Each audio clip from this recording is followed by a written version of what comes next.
Fourscore and 169 years ago, our fathers brought forth upon this continent a new nation, conceived in liberty and dedicated to the proposition that all men are created equal. I grew up in the deep rural south of the US of A, and I was taught a particular version of American history and American exceptionalism. But I wanted to take a real look at the heart of my nation and see whether the narrative I grew up with was real or just propaganda. There's a lot of mythos and near-deification of America's founding, and there's also a lot of demonization of it. I'm not trying to do either. I'm just trying to understand it and contextualize it. I grew up hearing about how we were the greatest nation that the world had ever seen, that we were the only truly free nation, and that we had grown beyond all discrimination, as all men were equal. But when I look around today, it doesn't really seem like that's the case. I'm not claiming that I can teach the real history of the US or that I'm especially smart and have seen the real truth of it all. I'm just some guy trying my best to be as real with it as I can. So, I read the founding documents, starting with the Declaration of Independence. A lot of people use this document as a way to legitimize their own viewpoint and to push their own political agendas, but what's actually in it? Oh, and no, I'm not going to explain or apologize for any silly accents I put on in this video. When in the course of human events it becomes necessary for one people to dissolve the political bands which have connected them with another, and to assume among the powers of the earth the separate and equal station to which the laws of nature and of nature's God entitle them, a decent respect to the opinions of mankind requires that they should declare these causes which impel them to the separation. This is the opening line of the Declaration of Independence, and boy is it a doozy. This whole document is really verbose. It's wordy as hell, not straightforward at all, but it is rather poetic and definitely has some emotional resonance to it, which is a common theme we're going to keep seeing in these old documents. Up next is the big hitter, the line that everyone bandies about when trying to stir up some good old American patriotism. We hold these truths to be self-evident, that all men are created equal, that they are endowed by their Creator with certain unalienable rights,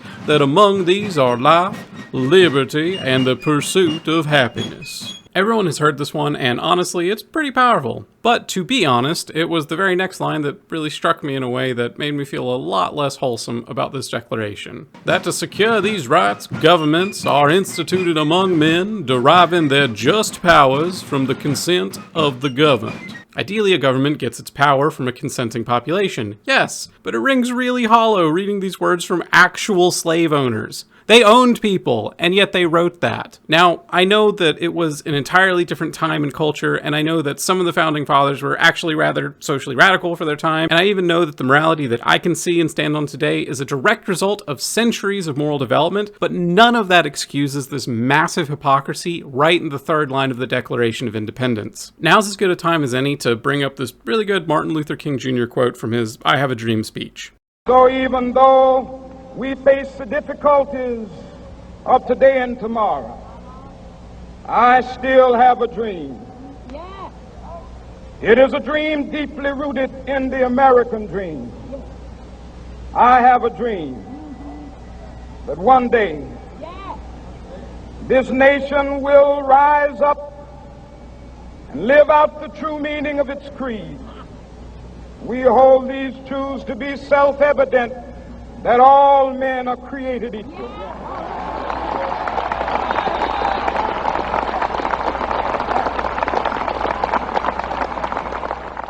I wanted to bring in this quote to frame this video in some way positive. I'm not merely trying to destroy the narrative that I grew up with, that we're the beacons of liberty and justice, always the freedom fighters fighting for the little guy, but to really contextualize my nation and its founding in reality, at least to the best of my ability. And I think that MLK Jr. quote is a really good anchor point for all of this. The founders made a promise, and it's a good one. The next paragraph of the Declaration outlines the idea that the American colonies have acted honorably, but the British Empire has not respected their rights and freedoms owed to them by nature's God. King George has become a tyrant, and we're going to prove it to y'all. Next comes a list of 27 grievances, including issues like unfair taxation, lack of representation, the refusal to ratify laws, the removal of colonial legislatures, etc., etc. No taxation without representation is a battle cry of Americana, and yeah, getting taxed but not seeing the benefits of it definitely sucks. But to be perfectly frank, after reading the grievances, I came away wondering if there was any real legitimacy to them. I'm not saying King George was actually based and red-pilled, but I am saying the way the grievances are written is not informative. It isn't data.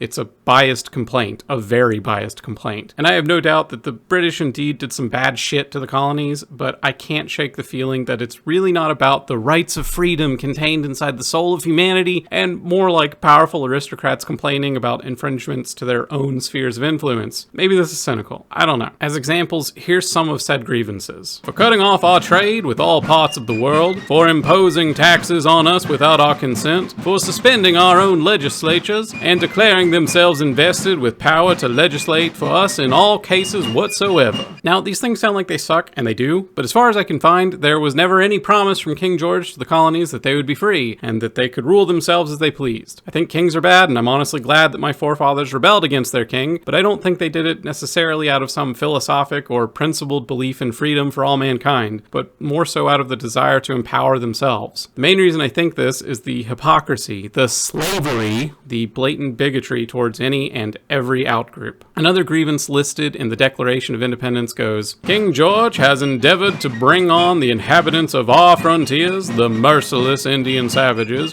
whose known rule of warfare is an undistinguished destruction of all ages, sexes, and conditions. Just fucking wow. The inhabitants of our frontiers. But merciless Indian savages, like what the actual fuck? I get it, it's of its time, it's a different culture, yada yada, I get it, I really, really do. I know that history is ugly as hell, no matter what culture you're looking at, but that doesn't make this okay. It illustrates quite clearly the hypocrisy of the Founding Fathers. It shows they weren't fighting for everyone, they weren't fighting for the freedom of mankind, they were fighting for themselves and their own kin. When I read that line, it really floored me. I was mostly homeschooled, but went to a rural high school for a couple of years, and in none of that time was I ever really taught about the nasty and horrible aspects of American history. I know that's not true everywhere, and that some high schools actually do teach all of American history, not just the bits that make us look good, but in my schooling, all I got was, we're the greatest country to ever exist because of liberty and freedom. Oh, and also there was like slavery and that like Trail of Tears thing, that happened, but anyways, we're the greatest. After the grievances are laid out, which, by the way, the majority of the declaration is just listing grievances, it goes on to say, our repeated petitions have been answered only by repeated injury. A prince whose character is thus marked by every act which may define a tyrant is unfit to be the ruler of a free people. AKA, we did everything perfectly right, but the evil British are bad. Yeah. Then it goes on to say that America will no longer consider the British people to be their kin, and that they are a free nation with no connections to the British Empire whatsoever. Okay, I know I got heated in this part, but to be frank, reading the Declaration of Independence really hurt me. It was like a part of myself, or at least a part of my childhood, had to die. I've been aware that the narratives we carry aren't necessarily reflective of reality, but actually reading how unreal bigoted and hypocritical the Declaration is really struck me. Like, I actually felt like I've been struck. And also, let me say that promise right at the start is still absolutely beautiful and worth upholding. That we should strive for equality is something that I believe deep in my heart, and I can say that I think it's wonderful that those words are etched into the founding of my nation. But those beautiful words are not the only thing etched into the foundation, and at least for the culture that I grew up in, we have to do a much better job of acknowledging and reflecting on those deplorable parts. I believe that it's actually a lie to cover it up instead of being honest about it, and that's not okay. I think more than one thing can be true at a time. The Declaration can be both a beacon of liberty, the beating heart of humanity reaching forward in time trying to bring itself out of the darkness of feudalism and tyranny, while also being a dark stain on the soul of a people who oppressed and slaughtered millions in the name of profit. It can be both an evergreen promise that we should strive to uphold and expand, while also being a document marred with all of the inequities and travesties of its place and time. It all depends on how we interpret it, and how we interpret it depends on how honest we are with it, which is why I'm making this video, why I'm trying to understand these documents. The reason I'm putting so much emphasis on the horrible bits is precisely because the way I was taught to think about these documents whitewashed them out. U.S. Senator Cory Booker just said, or American history, if it's nothing else, American history, if it's nothing else, it is a perpetual testimony to the achievement of impossible things against impossible odds. We are a nation that is great, not because of the people that are trying to whitewash our history. To remove great people, Native Americans, black people, and women from our military websites. I don't want a Disneyfication of our history.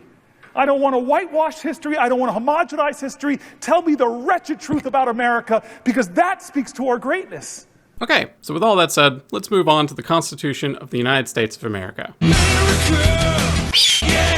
We, the people of the United States, in order to form a more perfect union, establish justice, ensure domestic tranquility, provide for the common defense, promote the general welfare, and secure the blessings of liberty to ourselves and our posterity, do ordain and establish this Constitution for the United States of America. The Constitution is made up of 7 articles, each covering a different aspect of setting up the government, and it's pretty dry, honestly. Article 1 sets up the legislative branch, Congress, made up of the House of Representatives and Senate, as well as election requirements and the powers which Congress will have. This is also where the infamous 3/5 compromise is. When setting up how many House reps each state got, the slave-owning states wanted to include their slave population so that they could have more representatives, but without actually acknowledging the humanity of the slaves. Another mark of deep hypocrisy in the founding of our nation. Article 2 sets up the executive branch, the powers of the presidency, and how the electoral college should work. And Article 3 lays out the judicial branch and the Supreme Court. So the first 3 articles are all pretty straightforward, just setting up the basic structure of our government, establishing the separation of powers, and the procedural rules for making it all work. Article 4, however, is another black mark on our founding. It sets up the relationship between the states, how each state has to honor the judicial proceedings of another state, and citizens of one state get the same rights and privileges of any other state, that kind of thing. Oh, and also this thing called the Fugitive Slave Clause. No person held to the service or labor in one state, under the laws thereof, escaping into another, shall, in consequence of any law or regulation therein, be discharged from such service or labor, but shall be delivered up on claim of the party to whom such service or labor may be due. I know there's this whole messy history between the slave-owning states and the free states, and this was the way to get all the states to agree to the Constitution, but jeebus is this gross. But spoiler alert, this will be nullified in an amendment after the Civil War, so that's good. Article 5 sets up the mechanism for making amendments to the Constitution itself, which is a really useful and good thing to be baked into the structure of it. Article 6 asserts the Constitution and federal law to be the supreme law of the land over all state laws, and that officials in the federal government must swear an oath to the Constitution. And lastly, Article 7 sets up the process for ratification. So that's the Constitution. It's literally just a boring document about the structure of government. There's some really cool things in there, and there's some also really shit things in there too. Mostly the whole black people only being 3/5 a people thing, and that if a slave escapes, you're bound by supreme law of the land to return them to the other human that owns them. There really are some pretty foundational civic achievements in it though. The clearly defined separation of powers and procedural rules and requirements of elections and ratifications are all really important. It seems obvious now, but prior to that you had like kings and lords with fiefdoms and whatnot. I know it's not that simple, but to have these things concretized is, I think, a benchmark in the development of society. Lastly, just like with the Declaration, this is a document definitely of its time. There's some ideas deep in there that are good and worth upholding, but clearly some pretty heinous ideas too. Shortly after the Constitution came the Bill of Rights. The conventions of a number of states, having at the time of their adopting the Constitution, expressed a desire, in order to prevent misconstruction or abuse of its powers, that further declaratory and restrictive clauses be added, and as extending the ground of public confidence in the government, will best ensure the beneficent ends of its institution. The Bill of Rights is the first 10 amendments to the Constitution, and unlike the original Constitution, has a lot more vague terms in it. There's a whole lot more wiggle room for interpretation of what some of these amendments mean, which I think is a good thing actually. I won't list them all, but here are some highlights. The First Amendment is the one that everyone always yaps about because it's the one about freedom of yapping. It establishes that there can be no laws for or against religion, freedom of speech, freedom of the press, right of the people to peaceably assemble, and the right to petition the government for redress of grievances. The Second Amendment is a little more ambiguous than I think most people realize, but that's a whole other topic, so I'll just summarize it as the right to bear arms. The Fourth Amendment is a big one. No unwarranted search and seizure of a person, and that warrants must be specific. The Fifth Amendment isn't just the right to not self-incriminate one, it's also the right to indictment by a grand jury, the no double jeopardy thing, the right to due process, and that the federal government must compensate citizens for all land appropriated. The 8th Amendment is that there can be no excessive bail, fines, or cruel and unusual punishments. And the 9th Amendment is that just because a right is not listed explicitly in the Constitution is not a reason to deny that right. These are, on the whole, good, and unlike the Declaration of Independence or the Constitution itself, there isn't anything utterly egregious about them. There are, however, some rather vague terms, like cruel and unusual punishments, or what does freedom of the press actually mean? Like the printing press, or like the massive multi-billion-dollar news industry that we have today? It's not as clear-cut as I think a lot of us want it to be. The interpretation of these things is a hard question to answer, and there's no set way to answer it, despite what some people claim, though it is clear that as time goes on, we have a need to keep adjusting our Constitution to serve our society. There are currently 27 total amendments to the Constitution, though maybe we could do with a few more. I wanted to make some highlights for some of the particularly important ones of the remaining amendments, starting with the 13th Amendment, which reads, "Neither slavery nor involuntary servitude, except as a punishment for crime whereof the party shall have been duly convicted, shall exist within the United States or in a place subject to their jurisdiction." Huge America W, a big step in actualizing that promise made in the Declaration of Independence. It didn't fix everything, but acknowledging that people are actually, people is a massive win in my book. I also want to point out that I don't think we should allow for forced labor for prisoners either, but I mean, it's still in the Constitution as far as I can tell, and that's definitely something that we should further amend.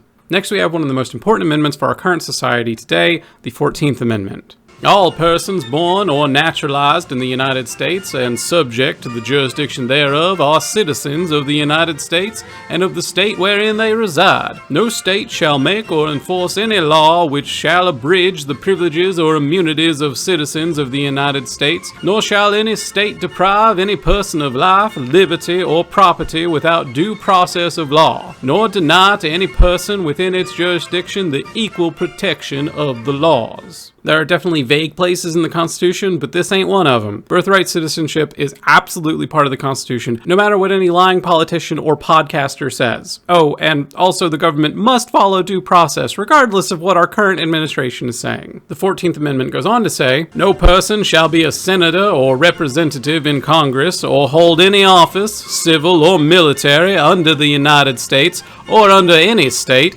who, having previously taken an oath to support the Constitution of the United States, shall have engaged in insurrection or rebellion against the same, or given aid or comfort to the enemies thereof."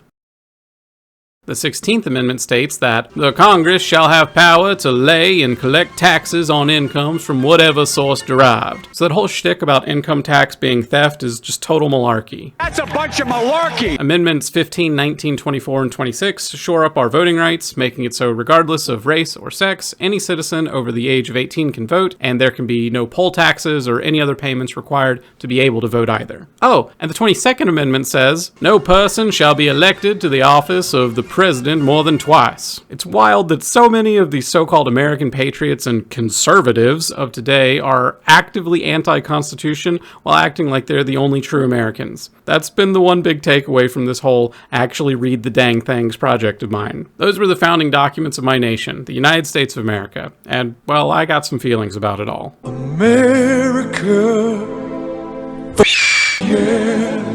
The documents are all written in a really verbose and frankly classist way, and the hypocrisy of the authors is almost comical if it wasn't so wicked. I grew up being taught that all of our sins were behind us, and that we were a nation of law and equality and justice and freedom, and that that's truly what we always were. And I know I have so much more to learn about our history, but what I can say just from reading the founding documents without looking through that lens that I was given as a child is that that narrative is total shit. We are a nation of hypocrisy. We were founded on the backs of slaves and slaughter. But our founding fathers made a promise that was deeper than they could have ever known. A promise that is ringing out through the ages, and one that I think it's up to us to carry through with. The landmark civic achievement that our Constitution was for the Western world is something to be proud of, even if the current administration of our nation is actively hollowing out our civil structure as this video plays. And the ability for our society to grow and progress and challenge ourselves to uphold those original promises are what I think makes America great. We have a long way to go before we can say that we are truly keeping those promises, and we are backsliding so horribly right now, but I think we can. I think we can keep those promises that